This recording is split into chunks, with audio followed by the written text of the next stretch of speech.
Ekoso egana ekache mampani John Dramani Mahama se 24-hour economy neba koso ye hia bambo mu odro enti mampani fo mo nka ho bi community police assistance for frokra ya for mo dwumamani afei fire service assistance and Kranza North this year wo ho honorable Ifa Patrick etu of so manya ba bia ko hye omo hwe na omo ma aban ne modemo na obobo mabo abremu no eho emra emfaso ewian sembika wonmo ho ne yesi hu konwa be kenkan dia somo akenkanfo no ayeme mrantie nua ba maame efomwa kafena mene ajwa nyako abronu takon ye gina so ba Sikka FM. Sikka FM. Track one. Yen ye kwaro. 89.5. Eh Sikka FM. Sikka FM 89.5. Yes, Suma Santimai. Sikka FM 89.5. Yes, Suma Santimai. Yes, Suma Santimai ni gana ma ye wiase nyina ka wo fei ye wura esomni mo ankasa. Ena accountability series akoso no peya ama Bambo so for Dr. Edward Omane Boa Mama che defense minister wono na eduru ne so wono so akwa kyerɛkyerɛ na so ye na woda no no wo mo ene o maban ni nyina betena konwa so abosom nso nie dwuma so ya wono mo aye mpuntu dwuma hodo ya ekoso ewo ho ehyehyɛ hodo ya wo mo ye wo ho ekwani mo nso de wo mo be nyina ene accountability series na se Dr. Edward Omane Boa ma akwa wakasa ne nkasa bi na ochese se no de Bambo fo betimi aka kire se Ghana fo moda munna sanse oman mu emudwo pa asumde wo mu ya kyese ya hyeso ne ya hyeso se so mo boban na nipa bonfo bi ama medi ewu no ma yire Bambo mo kete ya sisi amamu a ekoso won de asumdwe muli na mampani John Dramani Mahama na resetting agenda no wo ye no Dr. Edward Omane Boa mani wo se asumdwe ewo mamuti ye da ye na. It is with confidence and pride that I state that to a very large extent, Ghana is safe, stable, peaceful, and ready to experience a golden age under the reset agenda of His Excellency John Dramani Mahama. We have kept our nation safe and stable, notwithstanding the irregular transfer of thousands of rounds of military ammunition in 2024 from the Ghana Armed Forces to the National Security Outfit. Ammunitions which have since not been accounted for. The Ghana Armed Forces continues to ensure Ghana's territorial integrity through coordinated land, maritime, and air operations. While the overall internal and external security of Ghana remains stable, we acknowledge that the situation in Boko and Alavanyo and their immediate surroundings remain quite volatile. The Ghana Armed Forces is actively monitoring developments and have put in place robust mechanisms to ensure any potential escalation is swiftly contained in the interest and external security of Ghana remains stable. We acknowledge that the situation in Boko and Alavanyo and their immediate surroundings remain quite volatile. The Ghana Armed Forces is actively monitoring developments and have put in place robust mechanisms to ensure any potential escalation is swiftly contained in the interest of a peaceful and long-lasting resolution of the conflicts through dialogue. In doing so, we shall always separate crime from traditional matters, enabling us to deal appropriately and well with criminals who foment trouble in the name of chieftaincy conflicts. Relatedly, let me assure once again that government has decided to take necessary steps to reconstruct the statue of the Zugwa traditional area in Boko while investigation into the Itilus.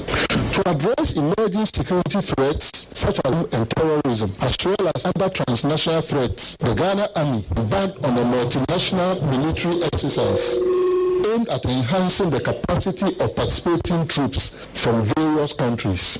Dr. Edward Omane Boa Masa so to us so echere enhyehudo ene de abano eye ewo eye asoja for asupiti ahodo nso wo kire mu yentie nei It is important to mention that 37 Military Hospital, which is a crown jewel of our military health system, and the National Emergency Response Center has seen significant improvement, including the new oxygen compressor systems and diagnostic imaging machines to meet 21st century standards. We recall earlier in this administration when I visited 37 Military Hospital, and towards the weekend, the pressures had reduced so much that if those compressors had not been secured, procured, and fixed, 37 would have run out of supply of oxygen. And 37 doesn't just supply itself, it also provides oxygen, affordable oxygen for the Ghana Ambulance Service. So just think about what the implications would have been. Also, installation of digital patient monitors, a new cold room for pharmaceutical preservation, and high-grade dental sterilizers. Additionally, the contractual bottleneck, which has stalled the 500-bed Afari Military Hospital project, has finally been resolved through painstaking negotiations, paving the way for the cost-effective completion of the project. Moreover, we are upgrading medical reception stations of the Ghana Armed Forces to bring quality health care closer to all corners of the nation. And yet, Bambo Swap for Dr. Edward Omaneboama.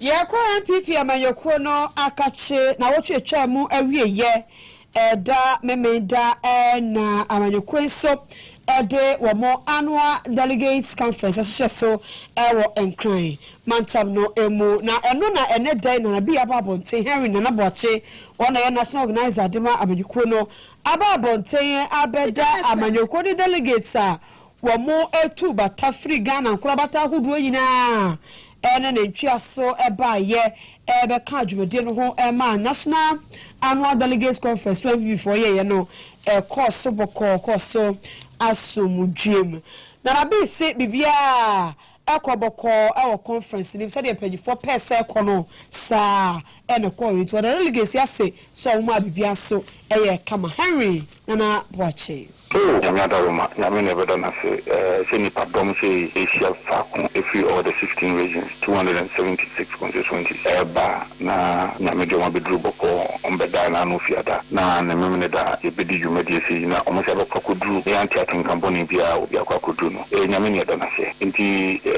Nasi and the Mekadian Ponce Jumedino, a course and yes, at the potential one is Yanis one also. Yaminta, it me a Yama, Ubia Kwakudu Boko, Nano, a National Delegate Conference. It went very well. Nadarama. Yamitu super good so be apoyi and chatting company there.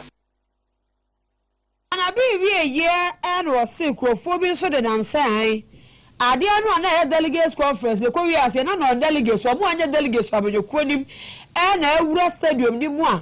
Or more Aquaca who imagine I hold up and you foresee you know see and a business somewhere no crepia in him.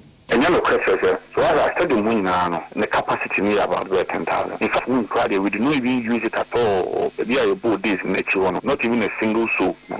So share my right side, Mimijina stage on my right side, maybe opposite the VIP area. Only partner for about 1,100, a little over 1,100. In general, the 5 northern regions, Nibono East, and every region be answered near the market, and every city be answered near the market. So far, the southern part, maybe I need facing me directly on the curve, the area on the rest of the 9 regions are also seating capacity a little over 3,300 and the formula also no regions in the BI demarcated frequency BI and the BI regions no delegates no education one which means for home from constituency for them BI 1717 the demarcated sitting so far the VIP area on nefa nipa a new 1,930 no for regional executives council of elders national council some few invited guests so it is not true that a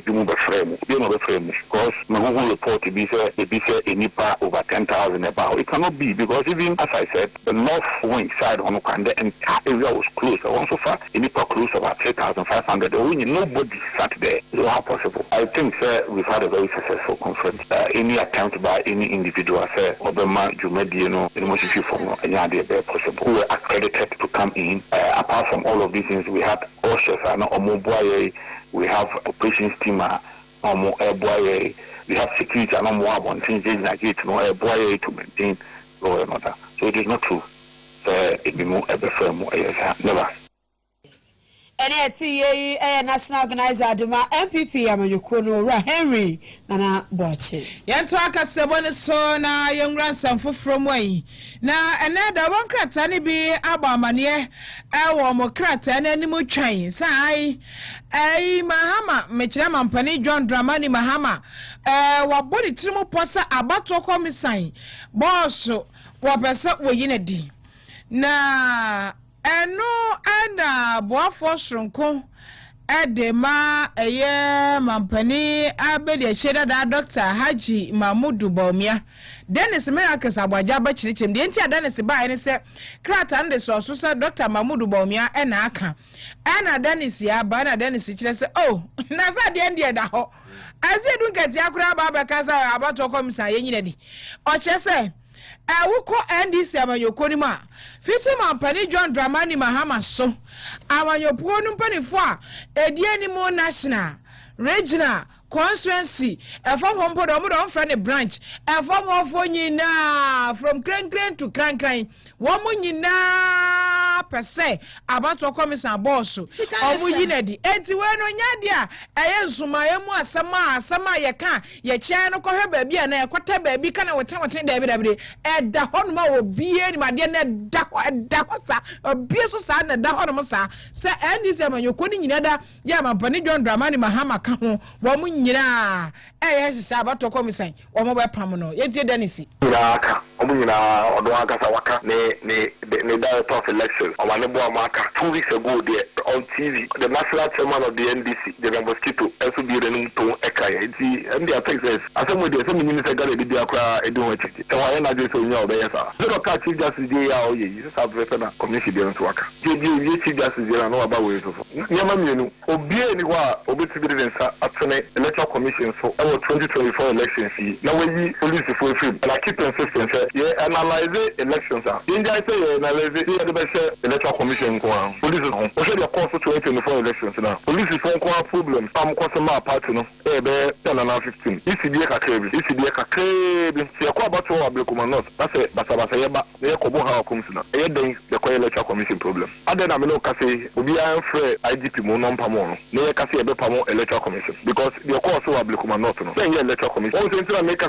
say entirely it's not entirely an electoral commission problem because 19 to 19 me no we are doing I want the electoral commission form so number okay electoral commission also throw command police on several locations I catch police said they can say police about mobambo no but be they can police station so okay police for catch electoral commission say omo nie sa hode na omo be bo electoral commission form by they can about one it is for 4-5-6 months the only reason why ablekuma not na yentimi kan we because police for say omo ni men na e be bo electoral commission form by yentimi can about one remember course for 2024 election brutality is a course kai ko central macho men ebo electoral commission for George Edina police station on no cram microphone na electoral commission ni na candidate omo sabe o aso omo yemi na mene amana kasa nyina no enye electoral commission na course sabe no Ghana police it is a focus electoral commission ni sinto enti yampamo no so wan kasa police for no so yenti obaso a na onye adwen a enye yi Dennis Miracles abwaje assign at one such say. And I know me that delegate conference ya one more MPP for koko ye any amount for so power mo pa delegates conference be na mo call ye see I can say de no mo sa kwaye na anu de ribiem mo pese mo ya chinchima na mo de mabawomia dan na wo mo ayepe Franka Grafo di bre no bebre kwaye na bawomia nko na mo ma ne kasa ye enti mo for conference ne so na mo de ko showcase bawomia bawomia showcase na mo koye enye delegate conference we are say na samba so na mo de be chichire ye kon bawomia no be kasa ye se kane mampani abedi akire wa mekasa se obi a wo pe Franka Grafo di bre wo MPP Amanyoko ni ma no so sei era Dennis kan no Bele Kase and next 23rd July 2025. We have an aspirant in the MPP. Obi be nomination. Obi perform. Now when you need to do my just on the contest here, Kase omun announcement to be here. Now you would see one way you see in your capacity as well. You say Obi you see so contest. I don't say one perform that. It's a video making. And your contest conference near and your election conference near and it was a conference to deliberate on the health of our party and the way forward for our party. Conference on Ewamra. And rather one say one national chairman Bibiano, General Secretary Bekasa, Treasurer Bekasa, Okase Via, Yawo, impending Fobi way Kunimua. It's a no Dibre, no Suni or Mobansi, very mediated and no more because we are penny for you where you couldn't. And penny for me and Sa and a war party and then without doubt, will be able to say, Omoyan penny for you come as I say, you say immediate mom, former President Kofo, former President Ekufado, former Vice President Dr. Mahamudu Baumia. There are only two certain presidents that we have, and the former President Kofo and the former President Ekufado. The only certain former Vice President that we have, and the Dr. Mahamudu Baumia. President Kofo and the Nsembaye, Nana Danko Ekufado and the Nsembaye. The former Vice President, who is the only surviving Vice President of the party, and for Elena Ndiensem Ebaye. Parliament, MPs Makumako 88. Yes, say MPs Numusem. By it to be Yambre, Emma MPs 88, Robia, Mayala, and Kasa. And see, Omanu Dini, minority leader, EBC Omuna name, Kasama MPs. So, with the program, they are all hosted program, no edgy, our way to a greater Accra Penny, and a regional chairman. Also, we see regional chairman in our name at Wakame conference. I didn't see any line. Neama each of the 60 regional chairman and some Kasa to Senia. I didn't see any 88 MPs in our line. Neama Winambe Kasa to Senia, a Futu MP, no Ekasayano. Because the Futu MP, a honorable Afenyo Marken, or representing only the people of Futu. There were 87 other MPs are representing other constituents. Omina MPs. I think we will be a leader and Kwa Ebabe Kasayano. Now, Okase aspirant. Not ready to go who so away. I died the moon, so ordinary post about some from by who needs about to be a Kobe. And see, Okase Yama aspirant. About a whole park in their capacity as what? Opposite party no Etumbra. Because party a William be a nomination there. We then Kase no aspirant and many of Boba Parks. Wey abwa fosron ko de ma panebere cheda da Dr. Haji Mamudu Baumia Dennis Miracle Sabwaje. Edekase bono eko Sachra Kumawu district nim eho ena Sachra Kusi Sectech school no was school yenso ena esra Ghana nyina ena afempanyifo ka bi ewom ewo ngomesua fa ne se Wamu here adan ahodo omu here bi ewo school mu honto mu srempanyifo se ubi abatumi abo omu kakra bia bra ne beso o masene na wo muntumi emmoa na omusi adan emfa emma school no na school panyifo kyerese nyame adom a July bosumi ewo ni de toso aduonu enso kyerese na wotwe awie ye edi anim ye omu ye fundraising kese pa ewo school ho ede aboa ama school no enso etumi esi adan na sachra kontochi hine obo hia kuma osei onin pobio toso mienu ono na wakasa ya o kirem sado fo nyina maboa maso o masene na omutumi enye fundraising yikese pa omunye ska bebre na afi wo mo emfa emwa emma school no entu entumpo entina nei 2014 na me de she BBB baba gi asase se oriti school am da ma no mfi no sa pepe ontimi anko ni baka chi me ase very na wala roba school ka so ko so ba yi am so ya shi na mi so fisa do ya kura ko ka kran ina ya afi abai ba ya ba ji school ya ma da di ese aka there's a mama who you see, dormitory in Koran will be better. I asked, connect community school. If you feel but about so many about boarding school, I said, you will be better. If we come here, the local school, you are well done in the area, but come here now, but we see for the Piaba and say, there will be a home with you on Family Wami. I can answer, you keep on your mango down. They will be a dance and pa. You see, I'm going to say, this year, mammy, I will say, ya, you moran loco. That's on pa, on bow with us, and so yes, and the same, mammy, Mister. That is so, Mister, and juice, no bia kan kasa che mai bia sabi awadi atule se bia onsi na bani en bija ma de shesu school sem anko ni awadi bia no kan school ye fe ni agro nti me ba ye me ma fe ni agro me bia ma ho di nyam de go school so fe ne ya ko ba ya ma ba so bi o so ni ye esi bi ani ye ni kwa ni se be bi ngora beda o mu dani ho ni na ya asuje ka sidi ma nti me se bakofo we medra egu mumba mebome na school no economy ati ye aye secha kontonchi hine obu ohia kuma osai onin pobia otoso mienu ne ati so de adesire eto Ghana fo nyina enim Yanto akasabone so na miura ensamfofro emu Mampari John Dramani Mahama ne policies ne mu baako 24-hour economy na eno anda president Adema Private Security Guards Association of Ghana Roland Obiba Mensa wono esa Mampari John Dramani Mahama se bibia 24-hour economy ne betumi agina naso a esa sabambo mu yire pa zanse wo mo ebedi dwa ne wo mo ebeye dwuma na dwumu ni nyina esesa yenya bambofo nso na omutumi bo omhoban amobi akona adwuma so saa na dwono obi ti office bi obi ti baabi bi aye adwuma under 24 hour no a suro eni hu bia enkɔ ne so na waya akro no obi enkɔ tata no na ne bambo nkɔtɔ aseniye mu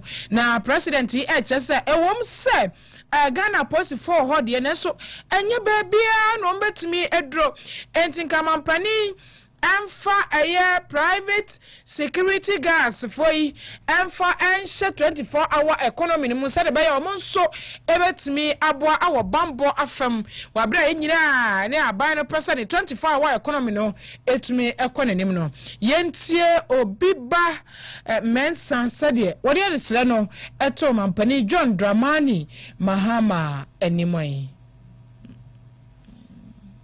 2014 na me dishi bibi Asempase President Mahama si 24-hour economy na 24-hour economy na odi ba bontia e script me yi ma and the me na na joni na enti ye private security guard association of Ghana we are the schedule for my body say quickly private security to 30 areas of the 24-hour economy so na dey amount na go juma e company na omubambo me district dey script for the big area abandon here script some fire question. It's private security Ecotopia Saba Yedia won't mean because already we have been trained. It's a Polish Takana abide the mass private security for stay. Yeah, it wasn't an extra moon so I could to a lesson this. No one wants to trade in my then fire shade meaning which is a million bar. The job okay. What will be a curious media and yes slash point.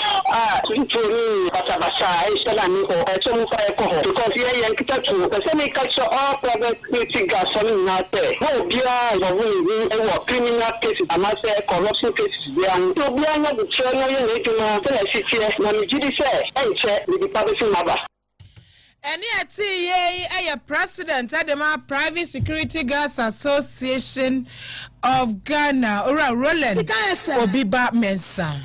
Honorable for Patrick so and a year a buying catch opinion what and Kranza North one also at the football aqua at the ama community police assistance CPS any fire service assistance to see a form of floor air a Jumanim na set as community police assistance and fire service assistance buying youth employment agency no answer no nama sa enyuma who do buy a buying so the bois ama mabru so enye dwuma aye na hofofo ye ya fomo ewa dwuma who do na honorable e de futu emo mo se wo mo aba graza not hwe ni pesha no so nya ni pa be yese aduosia 60 eno mo ebi community police no ebi so enso eye fire service assistance waso ma bai wo mo hwe na adwuma so mo panyifo ye no mehwe no mo ni atwe no mo so ehwe emesom graza not fo na omosom Ghana de hye nyina o ma bai obi ama ye bibia de anim guase be ka DC ya wo ho said the be ya asumdwe mapa ene afinkoso be benti omo hwe na prosi adwuma ne hye ni nyina omo hwe na omo en diso we ro sabo omo kokose hwe no obi ava na ho akwan kohye enuboni dwadie bia mu enkwanko di obi achi nkwanko ye niam bia be basa be wi ahire na aban ne so ade hu no wontu one se adwumade we ba ye no onko awa mbenya mu echefa honorable fa Patrick therefore if his excellency John Dramani Mahama say yen kan kire mu say ne reset agenda no say ebe ye ya epegina mo eso ni na say ni na mo ye mabu na ye na so ade hu no say obama unemployment rate no eso ate entity ya odunya no wa ha no oyiwo na oyeni ya besan akowani ya echensa besremo yen person transform of ni beko nachina oba fi abraye unity tina emu ko hia se ye frem na ye kasa e de kirem usafo o kira na obeko a try say o dressing no e be decent unity about say na system no so appeal na ankoye to say obi hu wa be from the first phase when you know the team show about you say share ni wire o wa be consider to be a criminal ti mesrem girls no so said ye Sikka Kase3 e wo nipa ho language bia be use bia na say polite and decent ani ati ye DCE ono ewo Kraza North honorable Ifa Patrick Enwachi na mabunu fufurofuro ya omoso enya adwumadi ahodoe mu chefa no omoso eda apanyimfo ase esaso hyebo so medi bere nyina so aboa ma Ghana mpuntuo ne Ghana chichiriye enso akonka yenti omo PSC, NBC, Federal Fire Service, Semi-Company, New School Play 2019, NBC Abayan Basu, Zoom Fire Service, Semi-Sumi, Usumi, Akaman, with the West Yakuko show. The New School 2020, that was last 5 years. We applied for training college forms 5 times. But this year, we apply for community police. I knew that I'm a second message. But in the show, my lady said, Mahama, let me hear again. Police happiness and hospital police training from Bossy. I'm a Sunday MPS, and you already see. And my dear Baya went in, said, after essential. Why I open police, it's not a police person. The two young pass, as I'm the best way as the PSC come up, my melody, name, and NBC. So I'm on the community police. I look at some of that, I'm on Penny, Drama, Asibu, any you at DC, Granano, as the Cassipa, Nayadima. When we didn't have my real school 3 years in it, I mean, maybe I buy a show for youth employment. I may apply. Namnabum, and I'm in the DC, me and MP so, Namnabum, my family, and Neddy DA from a Tinakoyasha Sako training.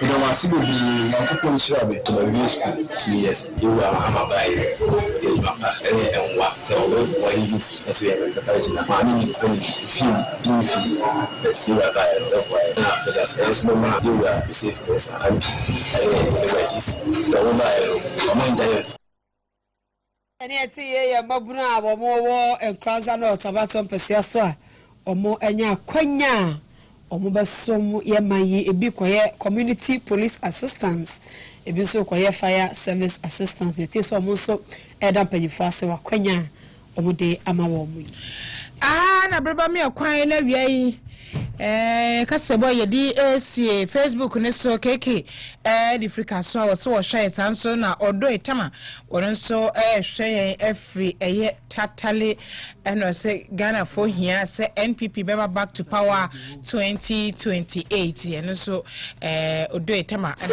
na baye awia yemfa na se emani shuma adwumafo nyina kwame fori aboche ye some for your falasan okoji abo kasebo nyina da on so daddy boat ene chinchin fruma no de esom ye ba bia wo bia social media ne de Kelvin AK na nenipa the menka say my sister kuno Kelvin and again in birthday ne wono ne chinchin fruma no de esom ye Kelvin de ye kama opedie nam wom Kelvin no I can come where we are me rantini aba mame efomowa kafena mene ajwa nyako abrono Otumanya hunya hai for me chane to so about ye ma gami you really asu mekra aba pa Belinda tuntun so de ne DB for de ne bi ne de ta fine bonum de no ne de DB for tuntun ne bi Belinda my happy birthday wa heja